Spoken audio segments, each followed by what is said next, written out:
Dios les bendiga, hermanos. Qué bueno es el Señor, que en esta mañana nos permite congregarnos para bendecirnos con su palabra. Es un gran privilegio, es un gran honor estar aquí compartiendo la palabra en esta mañana. Reciban de parte de nuestro pastor, Amado, un efusivo saludo. Están asistiendo a la boda de su sobrina en la Florida y por eso no estarán con nosotros en esta mañana, pero sí la semana siguiente estará nuevamente con nosotros. Cada vez que uno le toca el privilegio de exponerse a la palabra o de compartirla, el Señor se encarga de primero zarandear a uno con ella para uno que lo pueda compartir. Así que estoy cortado, hermanos, estoy cortado en esta mañana, pero bendecido porque qué bueno es el Señor que cada vez que envía su palabra es porque la necesitamos y porque hacemos bien al estar atento a cada palabra. Porque ni una jota ni una tilde pasará sin que todo se cumpla. Amén. En esta mañana estaremos compartiendo acerca de la autoridad de Jesús. La autoridad de Jesús, ¿de dónde viene su autoridad? Y precisamente lo vemos esto en el Evangelio de Juan. Y mientras este Evangelio fue escrito, la iglesia estaba siendo perseguida ya. El autor, quiero dar un poquito de información acerca de qué estaba ocurriendo cuando se escribe este evangelio. El evangelio de Juan, el autor, como saben, es el discípulo amado, es Juan el apóstol, es hermano de Jacobo, hijo de Zebedeo, y judío, conocedor de las tradiciones y las expectativas de su pueblo acerca del Mesías. Era originario de Galilea, era un galileo. Y Jesús lo apoda, tanto a él como a sus hermanos, hijos del trueno. ¿Se acuerdan de esto? Y le apoda esto porque eran impetuosos. En una ocasión, en Marcos capítulo 3, vemos que el Señor iba a compartir con los samaritanos, pero le salieron al encuentro y los rechazaron. Y le preguntaron a ambos, Señor, ¿quiere que clamemos y que hagamos que descienda fuego del cielo para que los consuma? El Señor los mira y le dice, ¿no sabéis de qué espíritu son? Yo no he venido a consumir al mundo con fuego, yo he venido a salvar al mundo de sus pecados. Pero luego, en la medida que el Señor trata con la vida de Juan, él pasa a ser ya no Artajerjes o hijo del trueno, sino que pasa a ser conocido como el apóstol del amor. El apóstol del amor o el discípulo amado. Además de esto, es un autor que a través del libro, él trata de mantenerse tras bastidores. Él no llama la atención sobre sí mismo. Básicamente, quiere que toda la atención y toda la relevancia sea dirigida a Jesucristo. Y esto hace, al punto que al final del libro, es que él dice, y quien escribe da testimonio de esto, es quien habla. Juan también es el mismo autor que por su fe fue perseguido y fue desterrado a la isla de Patmos. Y allá en la isla de Patmos, Dios en su misericordia envía un ángel y le otorga la revelación del libro de Apocalipsis, o Revelations, o revelaciones, que era lo que iba a ocurrir por lo porvenir. Así que el Señor en su misericordia, ya estando solo, envía un ángel y le dice, ¿estás aquí por tu fe? ¿Estás aquí porque me has servido? Te voy a conceder el privilegio de también ser portador de esta profecía, de lo que ha de ocurrir en lo porvenir. Así que Juan no solamente escribe este evangelio, sino que también escribe el libro de Apocalipsis. Y la situación de la iglesia, como digo, es que estaba siendo perseguida. Y el libro se escribe a finales del siglo I. A finales del siglo I se escribe este evangelio y fue escrito después de los primeros 3 evangelios sinópticos. Primero ya se habían escrito Mateo, Marcos y Lucas, y Juan escribe ya su evangelio en la postrimería del siglo I. Ahora bien, ¿cuál es el propósito del libro? El propósito del libro, el mismo libro da a entender cuál es el propósito. Y esto lo vemos en el capítulo 20, versículos 30 y 31. El autor revela cuál es el propósito del libro. Y dice, para que creáis que Jesús es el Cristo, el Hijo de Dios, y para que creyendo tengáis vida eterna. Ese es el propósito del libro.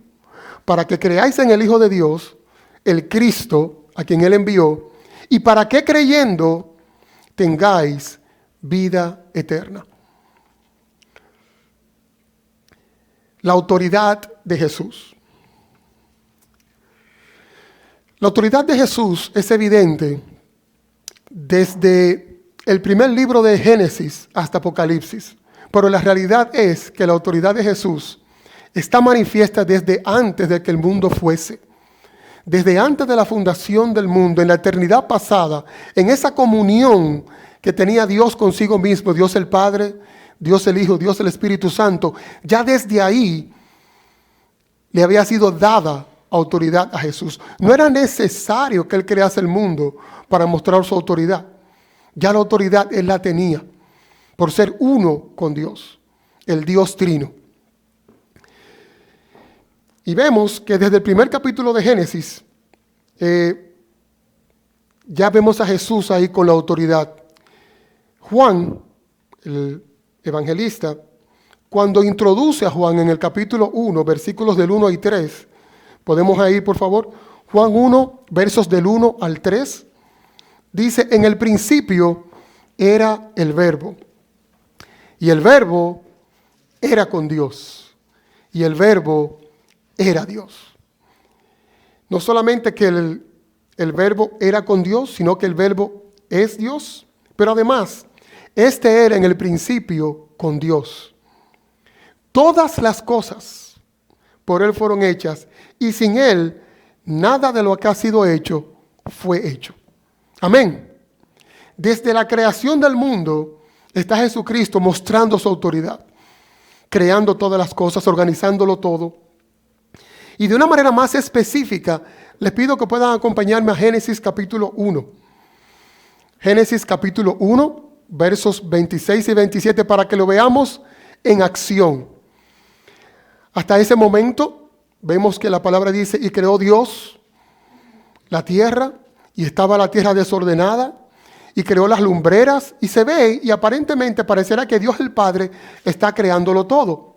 Sin embargo, una vez ha creado todas las plantas, una vez ha creado los animales, cuando deciden crear al hombre, hay dos palabras que son realmente trascendentales. Dice el verso 26 de Génesis 1, entonces dijo Dios, hagamos al hombre a nuestra imagen, conforme a nuestra semejanza. Señoré en los peces del mar, en las aves de los cielos, en las bestias, en toda la tierra y en todo animal que se arrastra sobre la tierra. Y creó Dios al hombre a su imagen. A imagen de Dios lo creó, varón y hembra los creó. Hasta ese momento usted va leyendo todo el capítulo y dice, y Dios creó. Y Dios creó por aquí, cuando va a crear al hombre, nos muestra como esas pequeñas ventanas que Dios nos permite mirar por una rendija, y dice, hagamos al hombre a nuestra imagen.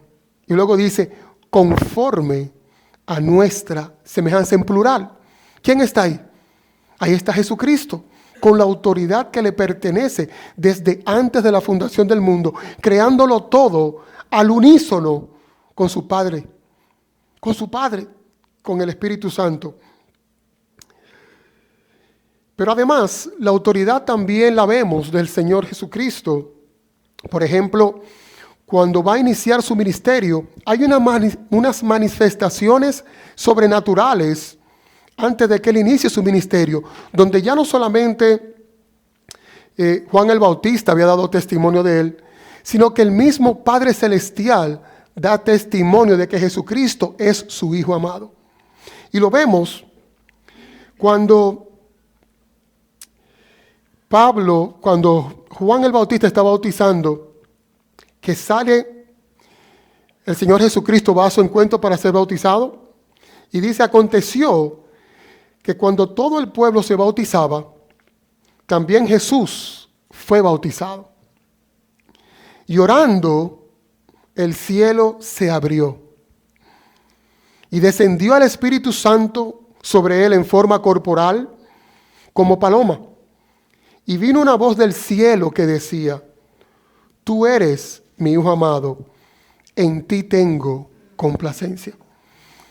Es Dios que está hablando en ese momento. Y no lo hizo de manera privada, no lo hizo apartado, lo hizo cuando Juan estaba bautizando al pueblo. El pueblo venía a Juan y públicamente el pueblo escuchó esta voz.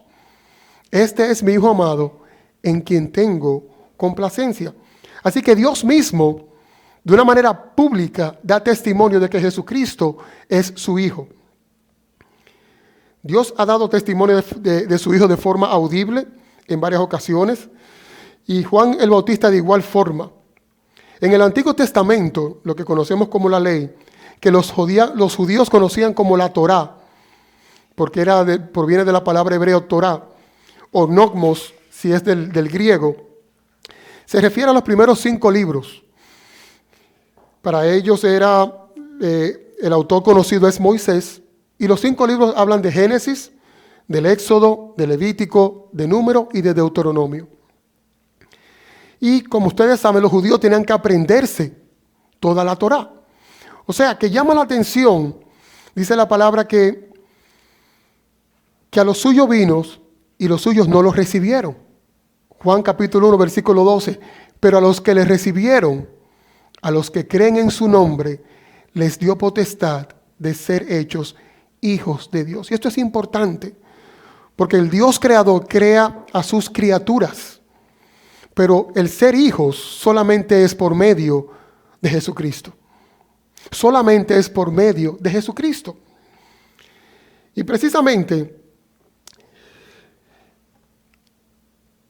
era común que también el profeta Isaías fuera citado. De hecho, Jesucristo citó a Isaías varias veces en los evangelios. O sea que no solamente tenían el Pentateuco, no solamente tenían la ley, sino que también citaban a Isaías. Y como ustedes saben, Isaías, que tiene 66 libros, se le conoce como la Biblia pequeña. Y son incontables veces que Isaías también anuncia la venida del Mesías. Un hijo os es nacido, hijos os es dado, el principado sobre su mano, y llamará su nombre Consejero. Eso es en Isaías que está. Dios fuerte, príncipe de paz. Así que los judíos conocían toda esta ley, citaban a Isaías. Y sin embargo, se enfrentaban con Jesús de una manera periódica. Es de vital importancia para nosotros entender de dónde viene la autoridad de nuestro Dios y del Señor Jesucristo. ¿Por qué? Porque es necesario que Él reine en cada área de nuestras vidas. No sé si estamos conscientes de que ciertamente hay áreas en que nosotros decimos, Dios reina en esta área de mi vida. Pero hay otras que quizás no se la hemos entregado, o quizás no hemos reconocido su autoridad en un 100%, ¿sí o no? Hay áreas que todavía Dios tiene que trabajar, y hay áreas donde Dios todavía tiene que nosotros darle la autoridad. Señor, haz conmigo lo que tú quieras. Y precisamente conocer de dónde proviene la autoridad de Jesucristo es importante para que Él reine, no solamente en algunas áreas de nuestra vida, sino que Él reine en todas las áreas de nuestra vida. En absolutamente todas, por encima de las tradiciones, por encima tal vez de cómo nos criaron. Y digo esto en la manera práctica. ¿Y por qué tú haces esto? Porque yo veo a mis padres hacer eso. Ok, pero ¿qué dice la palabra? Bueno, tú sabes, no. O es lo que te dijeron tus padres, o es lo que tú viste, o es lo que Dios dice. A eso me refiero en la forma práctica de que Dios reine en todas las áreas de nuestra vida. Y sabemos que hacemos cosas por costumbre, porque así nos criaron, porque así nos han dicho. Pero cuando eso se choca diametralmente con lo que Dios dice, ¿qué hacemos nosotros? ¿Le damos la autoridad a Dios sobre esa área? ¿O nos escudamos diciendo, no, a mí me criaron así? Y ya. O peor, Dios sabe, sí, Dios sabe que Él tiene que reinar en todas las áreas de tu vida. Eso es lo que Dios sabe. Independientemente de cómo te hayan creado, cómo te hayan criado, independientemente las experiencias que hayas tenido que vivir, que te hayan llevado a tomar o a vivir de una manera, la realidad es que cuando esa realidad tuya choca con lo que Dios dice debe ser primero y prioritario. ¿Se acuerda cuando Jesús está predicando en Mateo 5? Cuando habla del sermón del monte, dice, ustedes habéis oído, mas yo os digo. Ustedes habéis oído que ha sido dicho, mas yo os digo. O sea, lo que conocemos, lo que hacemos y por las razones que le hacemos, cuando Dios viene y dice, es de esta manera, eso debe reinar sobre nuestras vidas. En todas las áreas de nuestra vida que Dios reine, hermano. Amén. Y continúa diciendo, básicamente, que esto es importante porque llegará el momento, si no ha llegado aún, donde si no reconocemos la autoridad de Jesucristo en nuestras vidas, nos arriesgamos a que no querramos recibir la consecuencia de proclamar que Dios es autoridad sobre nuestras vidas, que Jesús tiene autoridad sobre nuestras vidas. Y vamos a ponerlo práctico. Resulta que me levanté tarde, porque Dios es práctico. No podemos sobreespirituar las cosas. En la manera práctica me levanté tarde, me descuidé, no dormí bien, el reloj no se despertó, no sonó, o sonó y yo lo apagué, y voy llegando tarde a mi trabajo. ¿Qué es lo primero que viene a mi mente? ¿En qué voy pensando cuando voy manejando? Voy a llegar tarde, crea ansiedad, estoy mirando el reloj. Cuando llego tarde, primero que abre veo a mi supervisor inmediato. ¿Cuál es la tentación? ¿Cuál es la tentación que sentimos? Mentir. Viene una excusa. Se me pinchó la goma, no, ya la usé. El tráfico. Hubo un accidente. Mira cómo fluyen. Se me pinchó una goma, no, esa ya la dije. Me falló el vehículo. Delante de mí venían una guagua de un autobús, ya que estamos en época de colegio. Esa es la tentación automática. Veo muchas sonrisas, así que parece que toqué un nervio. Pero lo que debo decir ahí, si Dios es autoridad sobre mi vida, discúlpeme, llegué tarde, no me descuidé. O no dormí demasiado, me acosté tarde, perdóneme, yo me hago responsable de eso. Si Dios nos reina en esa área de mi vida, la mentira va a fluir automática. No hay que buscarla mucho. Entonces, en lo práctico, si no reconocemos la autoridad de Dios en nuestra vida, en todas las áreas, vendrán momentos. Esto fue un ejemplo sencillo. Pero ¿qué tal con los impuestos? ¿Qué tal con los impuestos? Si tengo la autoridad, si tengo mi propio negocio y puedo simple y llanamente no declararlo todo. Si Dios no reina sobre mi bolsillo, sobre mi cartera, me puedo ver tentado a evadir impuestos. Dios tiene que reinar sobre toda área de nuestra vida. Y recuerda, el autor de todo lo visible y lo invisible, Jesucristo, pagó impuesto. No tenemos excusa. Y he puesto dos ejemplos. Pero creo que estamos claros de que si hay áreas en nuestra vida donde Jesucristo no reina, vamos a buscar alternativas que son pecaminosas. Porque todos sabemos que hablar mentira es pecado. Todos sabemos que evadir el impuesto no le agrada a Dios porque Cristo pagó el impuesto sabiendo que el imperio lo iba a crucificar. Pero lo hizo para dejarnos ejemplos. Y así pueden venir cuántos ejemplos a nuestra mente en el día de hoy. De manera que de manera práctica, si Cristo nos reina en cada área de nuestra vida, buscaremos atajos que no agradan al Señor. Sabiendo la importancia de esto, te hago una pregunta entonces. ¿Lo reconoces como tu Dios, como tu Rey, como tu Señor en todas las áreas de tu vida?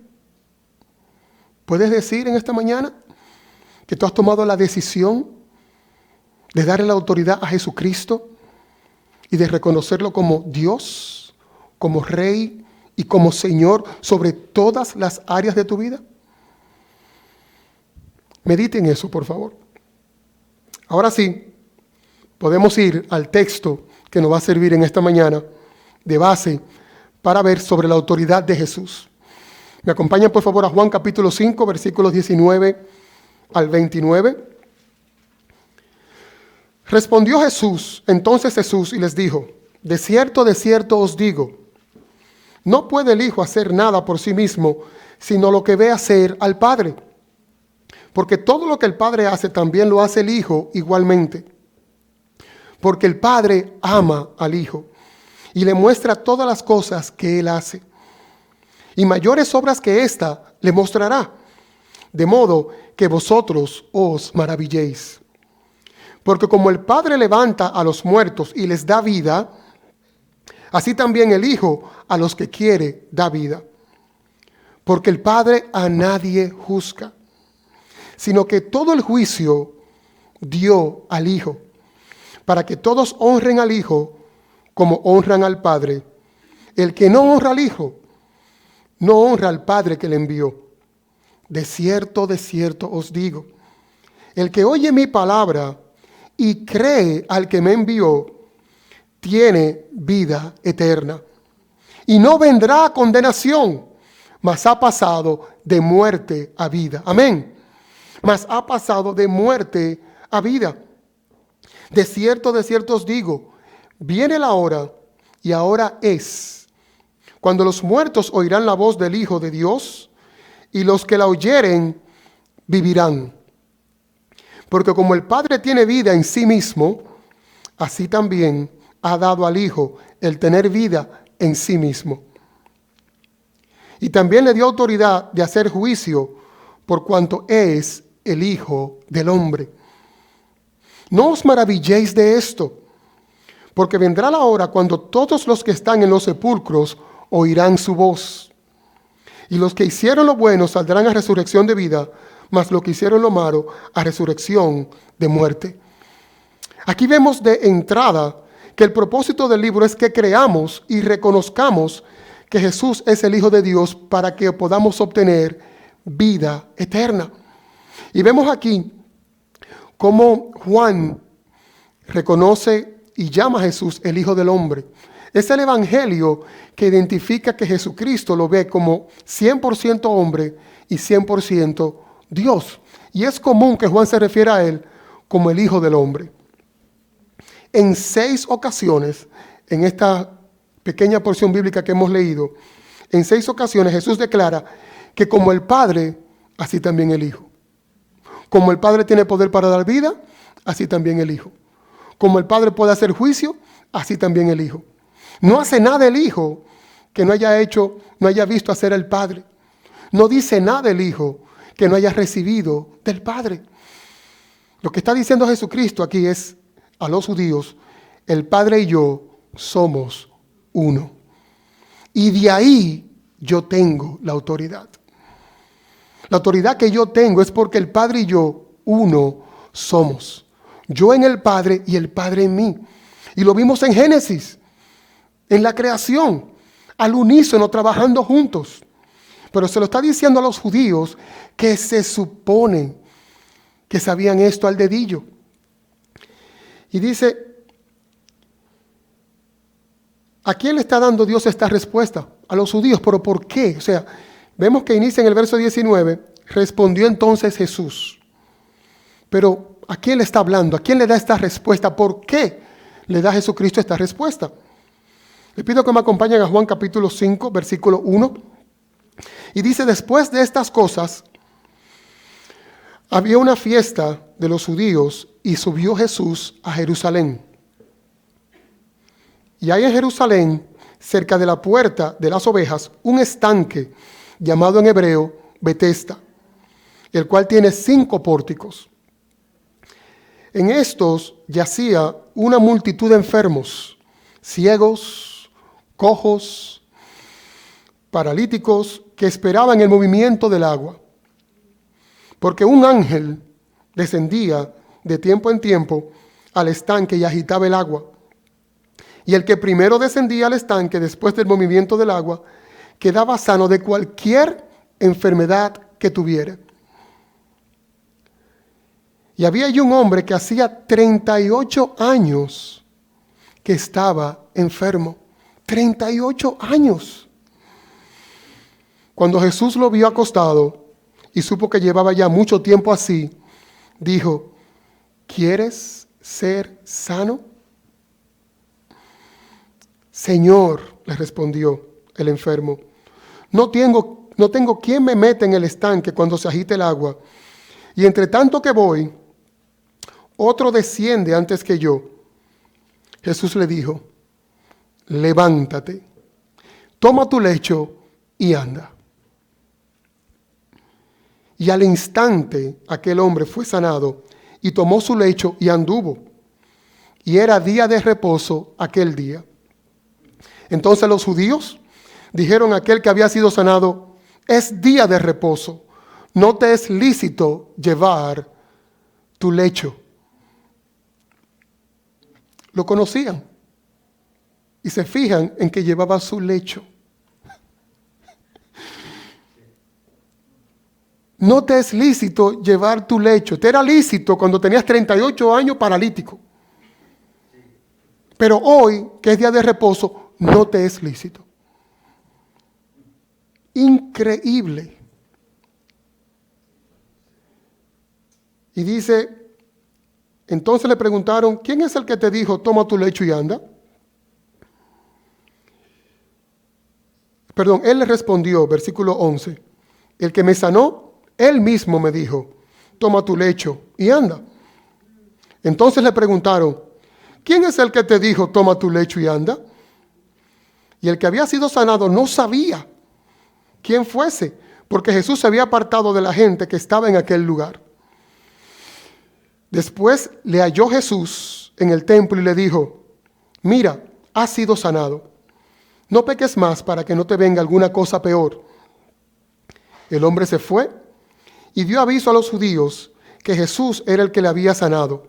Y por esta causa, los judíos perseguían a Jesús y procuraban matarle, porque hacía estas cosas en el día de reposo. Y Jesús les respondió: mi Padre hasta ahora trabaja y yo trabajo. Por esto los judíos aún más procuraban matarle, porque no solo quebrantaba el día de reposo, sino que también decía que Dios era su propio Padre, haciéndose igual a Dios. ¿Ven la misericordia de Dios en este hombre? El Señor lo encuentra primero. Le dice: ¿quieres ser sano? Toma tu lecho y anda. Pero el Señor vuelve y lo busca. Y le dice: oye, has sido sanado. Vete y no peques más para que no te venga algo peor. Y este hombre va a dar y dar. El Señor fue donde ese hombre 2 veces. ¿Cuántas veces hemos escuchado la palabra de Dios, Dios hablándonos? Yo estoy seguro que mucho más de 2 veces. El Señor sigue viniendo a nosotros. El Señor nos sigue buscando. El Señor sigue tras de nosotros, procurando que nosotros le prestemos atención. A este hombre lo hizo 2 veces. A nosotras, ¿cuántas veces nos ha permitido exponernos a su santa palabra? Y cada vez que el Señor nos permite exponernos a su palabra es porque Él tiene algo que decirnos, ¿sí o no? Es porque lo que Él comparte lo necesitamos, ¿sí o no? Es porque cuando nos exponemos a su palabra nos hace bien. Es bueno para nuestra alma.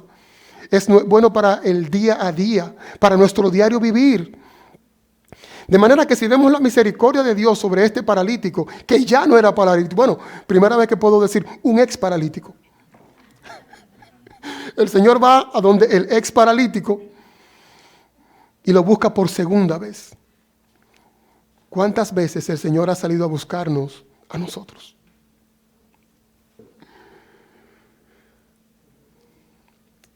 El Señor sana a este paralítico, 38 años enfermo, y los judíos estaban más enfocados en el legalismo que en la misericordia y en el extraordinario milagro que había ocurrido sobre la vida de este hombre. Un milagro de sanación. ¿Por qué? ¿Cómo puedes tú ver una persona que estaba paralítico por 38 años, lo ves caminando y lo primero que te fijas es, hoy es día de reposo? Es increíble. ¿Qué puede llevar a alguien a tal actitud? Y no era una persona, era un grupo de judíos. Cualquiera pudiera pensar, quizás estamos nosotros equivocados. Cualquiera pudiera pensar que tenían un celo por la palabra de Dios. Querían guardar el día de reposo. Pero Jesús continúa y da la explicación del por qué esta actitud en ellos. En el versículo 37 de ese mismo capítulo, Jesucristo continúa hablando con ellos y comienza a declarar el por qué ellos estaban más pendientes que si el día de reposo, que a la señal que Dios había hecho en ese momento. Verso 37 dice, también el Padre que me envió ha dado testimonio de mí. Nunca habéis oído su voz, ni habéis visto su aspecto, ni tenéis su palabra morando en vosotros, porque a quien él envió, vosotros no creéis. Escudriñad las Escrituras, le dice, porque a vosotros os parece que en ella tenéis la vida eterna, y ellas son las que dan testimonio de mí. Y no queréis venir a mí para que tengáis vida. Gloria de los hombres no recibo, mas yo os conozco, que no tenéis amor de Dios en vosotros. Yo he venido en nombre de mi Padre y no me recibís. Si otro viniera en su propio nombre, a ese recibiréis. ¿Cómo podéis vosotros creer? Pues recibís gloria los unos de los otros, y no buscáis la gloria que viene del Dios único. No penséis que yo voy a acusarlos delante del Padre. Hay quien os acusa, Moisés, en quien tenéis vuestra esperanza. Porque si creyereis a Moisés, me creeríais a mí, porque de mí escribió él. Pero si no creéis a sus escritos, ¿cómo creeréis a mis palabras? ¡Wow! Cuando tú miras esto, tú dices, ¿y Jesucristo le dijo eso a ellos? Sí, por amor. Cualquiera pensaría que los está fustigando. No, se lo está diciendo porque no queréis venir a mí para que tengáis vida. No era celo por el Señor que tenían. No conocían al Señor. Y verifican bien, no tenían la palabra de Dios abundando en él, sino que mira, Jesús lo desenmascara públicamente. Primero, no tenían la palabra de Dios morando en ellos. ¿Cuál es la exhortación que Dios nos hace a nosotros? La palabra abunde en vosotros. Que la palabra de Dios abunde en vosotros. En ellos no tenían la palabra de Dios morando en ellos. Segundo, no creían la palabra que aparentemente estaban defendiendo. ¡Qué contradicción! Le dicen al paralítico, no te es lícito llevar tu lecho en el día de reposo. Pero esa palabra no era vida en ellos. No la conocían. Tercero, no conocían a Dios. ¿No tenían el amor de Dios en ellos? Recibían y buscaban reconocimiento entre ellos. Buscaban ser reconocidos en las sinagogas, los unos por los otros. No buscaban la gloria que viene del único Dios verdadero. Tenían su esperanza puesta en Moisés. O sea, pensaban que por guardar la ley serían salvos del juicio de Dios y la ira venidera. No que ellos eran capaces de cumplir la ley, porque nadie podía cumplir la ley en un 100%, sino que ellos tenían la esperanza en el legalismo. Por último, no creían a la palabra porque ellas daban testimonio de Jesús. Jesús vino a cumplir la ley. O sea, la ley no era mala. La ley no era mala en sí misma porque Jesús mismo vino a cumplir la ley. Él reconoció que la ley era buena en gran manera. ¿Por qué? Porque el propósito de la ley era básicamente probar que nadie podía ser salvo cumpliendo la ley, porque nadie podía cumplirla perfectamente. Y es por eso que Jesús dice en Mateo 5, versículos 17 y 18, ¿qué dice él? No penséis que he venido a abrogar la ley. Yo no he venido a eliminar la ley o los profetas. No he venido para abrogar la ley, sino para cumplir la ley. Yo he venido a cumplir, yo he venido a hacer lo que ninguno de ustedes puede hacer. Yo he venido a cumplir la ley de principio a fin. Porque de cierto os digo que hasta que pasen el cielo y la tierra, ni una jota ni una tilde pasará de la ley, hasta que todo se haya cumplido. Y a pesar de esta oposición de los judíos, Jesús lo único que quiere es darle vida. Dios le está llamando la atención porque lo único que Dios quiere es darle vida. Una vez más, Juan 1:12, a los suyos vino y los suyos no los recibieron. Mas a los que le recibieron, a los que creen en su nombre, les dio potestad de ser hechos hijos de Dios.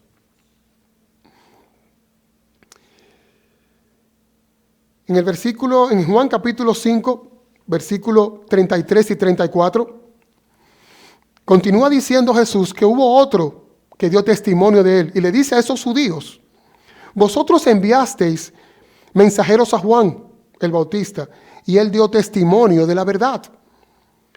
Pero yo no recibo testimonio de hombre alguno, mas digo esto para que vosotros seáis salvos. Y vuelve y reitera: mi único propósito es que ustedes puedan ser salvos. ¿Puedes ver la misericordia de Dios en esto? Tómate un minuto. Aquí tenemos a Dios hecho hombre, a Emmanuel, Dios con nosotros, predicándole a sus criaturas. Aquí está Dios predicándole a sus criaturas que lo acusan de ser un blasfemo porque se hace Dios. ¿No es chocante esto?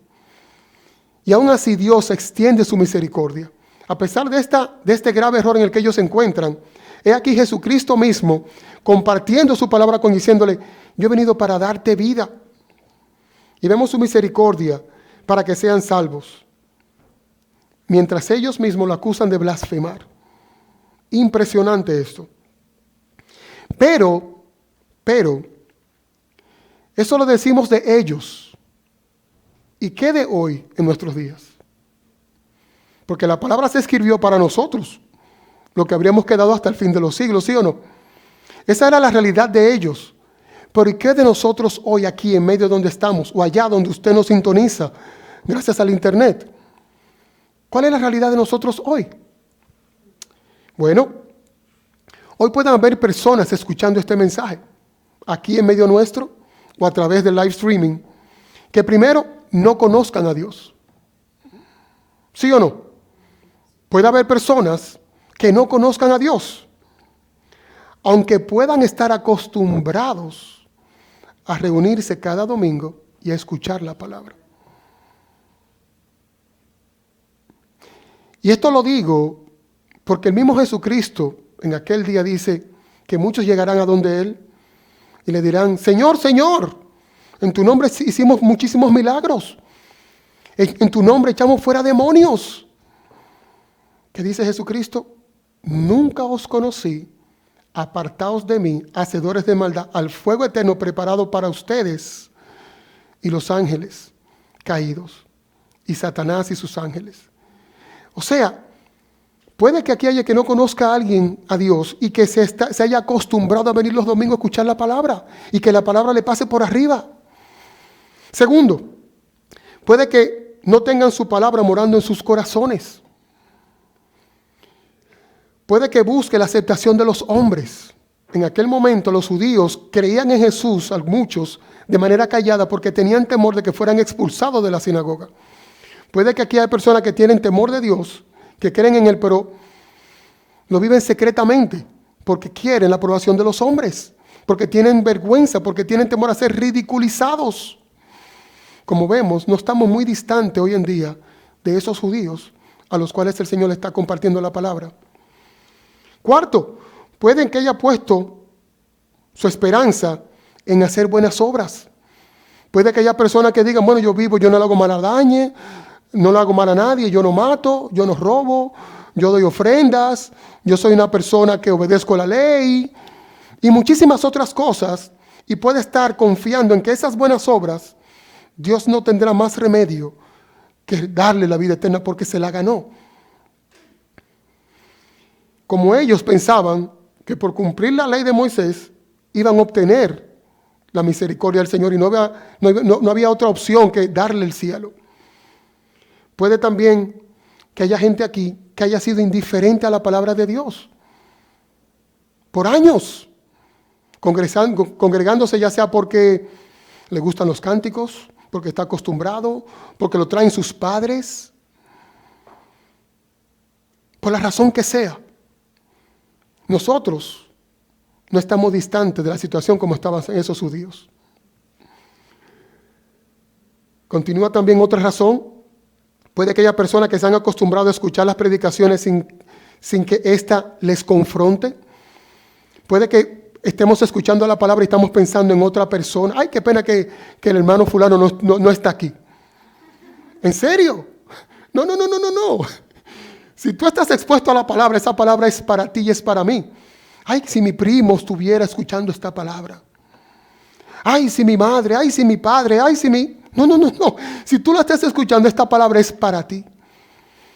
Y es una muestra de la misericordia de Dios para tu vida. Otra razón que tal vez podamos nosotros estar compartiendo como esos judíos, es que, al igual que ellos, erradamente crean que conocen y aman a Dios. Pero al igual que ellos, Dios quiere darte vida por medio de su Hijo Jesucristo en esta mañana.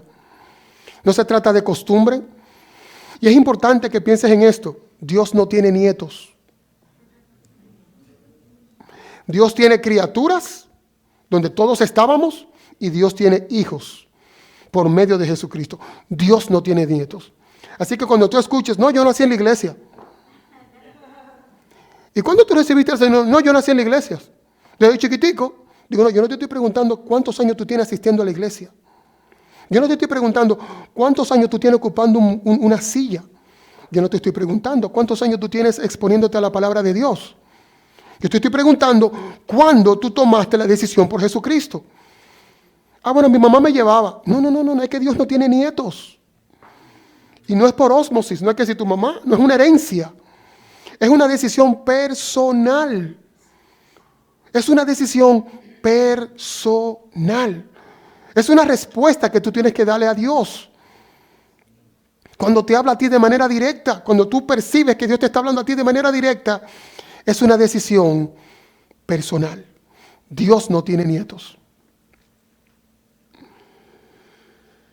Los versículos, continuando con el texto, los versículos 24 y 26 aplican a todo ser humano desde Adán hasta hoy. ¿Qué dicen esos versículos? De cierto os digo, el que oye mi palabra y cree al que me envió, tiene vida eterna. Y no vendrá condenación, mas ha pasado de muerte a vida. De cierto os digo, viene la hora y ahora es, cuando los muertos oirán la voz del Hijo de Dios, y los que oyeren vivirán. Porque como el Padre tiene vida en sí mismo, así también ha dado al Hijo el tener vida en sí mismo. ¿Y por qué yo digo que estos dos versículos aplican a todo el mundo desde Adán hasta el día de hoy? Porque todos nosotros estábamos muertos en nuestros delitos y pecados. Todos nosotros, antes de que el Señor extendiese su mano y nos asiera para sí, estábamos muertos en nuestros delitos y pecados. Estábamos muertos espiritualmente hasta que Dios nos dio vida. De manera que estos versículos aplican para todos nosotros. Algunos aplicaba antes, a otros todavía aplica hoy. ¿Ves el propósito del Evangelio de Juan? Que creamos en el Hijo de Jesucristo y que creyendo tengamos vida eterna. Pero ¿qué sucede? Que esta escena del paralítico, usted pensaría que los judíos aprendieron su lección. Y dice, no, después de lo que el Señor le dijo, muchos se arrepintieron y vinieron y creyeron en Él. Lamentablemente eso no fue lo que ocurrió. Sino que esto que está pasando en el capítulo 5 del Evangelio de Juan, si vamos, no tienes que buscarlo, en el capítulo 9, Jesucristo vuelve y hace otro milagro en el día de reposo. ¿A quién sana esta vez? Al ciego de nacimiento. Es ahí cuando el Señor escupe en el piso, en la tierra, hace lodo, lo unta, le dice, ve, lávate. Y era día de reposo. ¿Saben qué hicieron los judíos? Entonces buscaron a los fariseos y dijeron, vengan, aquí hay un hombre que la semana pasada, hace unos 15 días, en el día de reposo, sanó un paralítico y ahora ha sanado un ciego. Entonces buscaron a la caballería y buscaron a los fariseos, que eran los maestros de la ley. Eran los que estaban llamados a compartir la palabra con el pueblo para que el pueblo estuviese expectante del Mesías que vendría, del Salvador del mundo. Y todos nosotros sabemos qué pasó con los fariseos, ¿cierto? Crucificaron al Creador de la vida. Que los mismos maestros de la ley, que conocían el Pentateuco, que conocían a Isaías, contendieran con Jesús. Por eso Jesús los llamó ciegos, guías de ciegos. Los llamó sepulcros blanqueados. Imagínate. Y es que la salvación no es por la ley, porque nadie podía cumplirla, solo Jesucristo. La salvación es por fe, por medio de Jesucristo. La salvación es por fe y es un don de Dios, no por obras para que nadie se gloríe. El versículo 1 del capítulo 5 dice, después de estas cosas, ¿cierto? ¿De qué cosas se refiere este capítulo? Cuando inicia ese capítulo, dice que después de estas cosas, bueno, el Señor había iniciado su ministerio, había hecho la primera señal de que Él era el Hijo de Dios, convirtiendo en la boda, convirtiendo el agua en vino, y luego, camino de Caná de Galilea, dice la palabra en Juan capítulo 4, versículo 46, dice, vino pues Jesús otra vez a Caná de Galilea, donde había convertido el agua en vino. Y había en Capernaum un oficial del rey, cuyo hijo estaba enfermo. Cuando oyó que Jesús había llegado de Judea a Galilea, vino a él y le rogó que descendiese y sanase a su hijo, que estaba a punto de morir. Padres, ¿cómo nos ponemos nosotros cuando un hijo de nosotros está enfermo? Cuando le damos la medicina, lo llevamos al médico y nada pasa. Viene la angustia, viene la ansiedad, viene la impotencia. Ponte en su lugar. Y él ve a Jesús, corre hacia él y le dice, por favor, mi hijo está a punto de morir. Socórreme, he hecho todo, no encuentro qué hacer, lo he llevado a todas partes. Y con esta carga va este hombre donde Jesús. Y dice, entonces Jesús le dijo, si no viereis señales y prodigios, no creeréis. El oficial del rey le dijo, Señor, desciende antes que mi hijo muera. Jesús le dijo, ve, tu hijo vive. Y el hombre creyó la palabra que Jesús le dijo y se fue. Un momentico. Padre, ¿podemos decir que no hubiésemos ido o lo hubiésemos agarrado por un brazo? No, tú tienes que venir. Mi hijo está a punto de morir, ven. Él le creyó. Le dijo, ve, tu hijo vive. A esa fe es la que el Señor, a través de este mensaje, está refiriéndose. Le dice, ve, tu hijo vive. Él se va.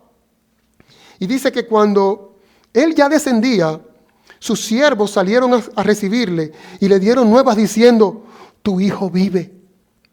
Entonces él le preguntó, ¿a qué hora había comenzado a estar mejor? Y le dijeron, ayer a las 7 le dejó la fiebre. El padre entonces entendió que aquella era la hora en que Jesús le había dicho, tu hijo vive. Y creyó él con toda su casa. Esta segunda señal hizo Jesús cuando fue de Judea a Galilea. Este milagro y la fe que este hombre tuvo en el Señor Jesucristo no solamente trajo sanidad sobre el hijo, trajo salvación sobre su casa. Porque ya este hombre entonces testificó de Jesús a toda su familia. Y la familia creyó por el testimonio que este hombre dio, acompañado del milagro. Hemos visto, aquí ya la fama del Señor Jesucristo se extendía. Y hasta aquí hemos visto la autoridad de Jesús desde Génesis. Lo hemos visto durante su ministerio terrenal hace unos 2000 años. Lo estamos viendo en su diario vivir. Sin embargo, no se limita ahí la autoridad de nuestro Señor Jesucristo, sino que también vemos la autoridad manifiesta en lo porvenir, en lo que aún tú y yo no hemos vivido. Y lo vemos en Apocalipsis, capítulo 7, versículos 9 y 10, que dice que después de esto miré, y he aquí una gran multitud, la cual nadie podía contar, de todas las naciones y tribus y pueblos y lenguas, que estaban delante del trono y en la presencia del Cordero, vestidos de ropas blancas y con palmas en las manos, y clamaban a gran voz diciendo, la salvación pertenece a nuestro Dios, que está sentado al trono y al Cordero. El Cordero que fue inmolado tiene un nombre, y su nombre es Jesucristo. Y dice, Jesús el Cordero inmolado por nuestros pecados. Pero también lo puede ver en el último capítulo del libro de Apocalipsis, capítulo 22, versículo 12 al 16, dice, he aquí, yo vengo pronto, y mi galardón conmigo, para recompensar a cada uno según sea su obra. Yo soy el Alfa y la Omega, el principio y el fin, el primero y el último. Bienaventurados, bendecidos, dichosos, los que lavan sus ropas para tener derecho al árbol de la vida y para entrar por las puertas de la ciudad. Mas los perros estarán fuera, y los hechiceros, y los fornicarios, y los homicidas, y los idólatras, y todo aquel que ama y hace mentira. Yo, Jesús, he enviado a mi ángel para daros testimonio de estas cosas en las iglesias. Yo soy la raíz y el linaje de David, la estrella resplandeciente de la mañana. Amén. Lo vemos en Génesis, lo vemos en su ministerio terrenal, lo vemos en Apocalipsis y lo vemos hoy. Mira a tu alrededor. Cada persona que tú conoces que dice que ha conocido al Señor es otra obra de su gran misericordia. Es otro milagro. Que de la muerte el Señor saque a unos huesos secos sin vida para darle vida. Es un milagro que el Señor todavía está haciendo hoy en día. Y ese puede ser tu caso en el día de hoy.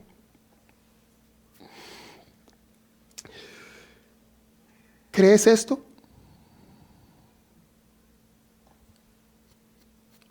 ¿Crees esto? Pregunta. Voy a hacer la misma pregunta que hice al inicio. ¿Lo reconoces como tu Dios, como tu Rey, como tu Señor en todas las áreas de tu vida?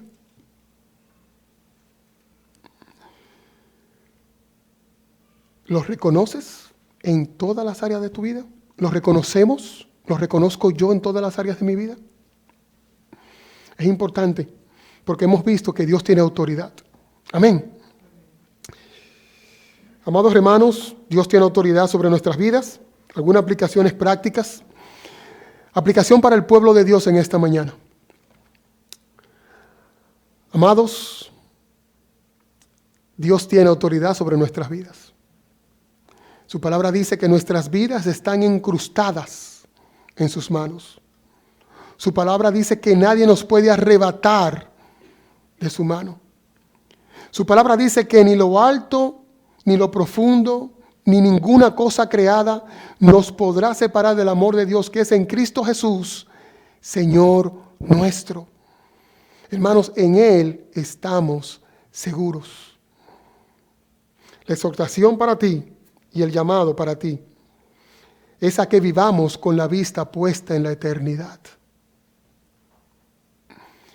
Que miremos y que nuestra vista esté puesta en la eternidad. Y que su llamado no es meramente a que seamos creyentes. Su llamado es a que seamos sus discípulos. Que vivamos como Él vivió, que andemos como Él anduvo. Aplicación práctica para los amigos que pueden estar en medio nuestro o aquellos que nos pueden sintonizar a través del internet. En Juan 3, 35 y 36 la palabra dice que el Padre ama al Hijo y todas las cosas ha entregado en su mano. El que cree en el Hijo tiene vida eterna, pero el que rehúsa creer en el Hijo no verá la vida, sino que la ira de Dios está sobre él.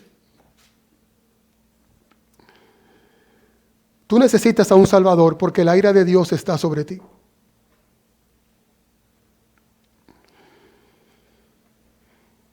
¿Has visto en esta mañana que Dios es veraz?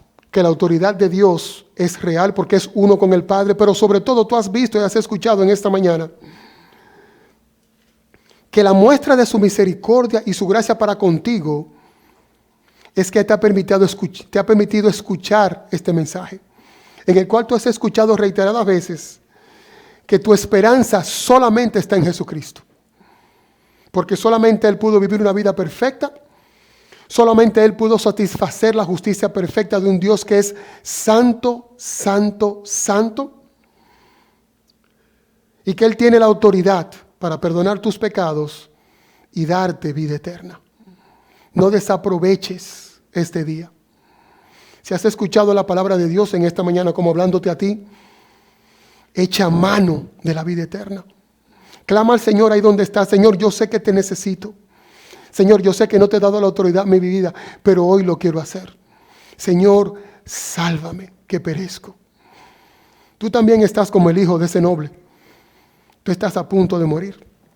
No sabemos qué día, pero es una cosa ciertísima. Y Dios quiere darte vida y vida en abundancia. Quiere el Señor que su santa palabra produzca fruto en nuestras vidas en esta mañana.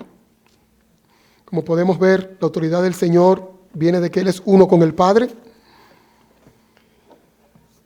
Y que si aún no lo hacemos, le entreguemos la autoridad de nuestro Dios sobre todas y cada una de las áreas de nuestras vidas. Para que no apelemos a otras cosas, sino que digamos, Señor, yo te voy a obedecer.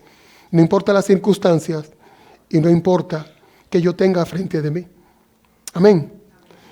Hermano, que Dios les bendiga grandemente en esta mañana.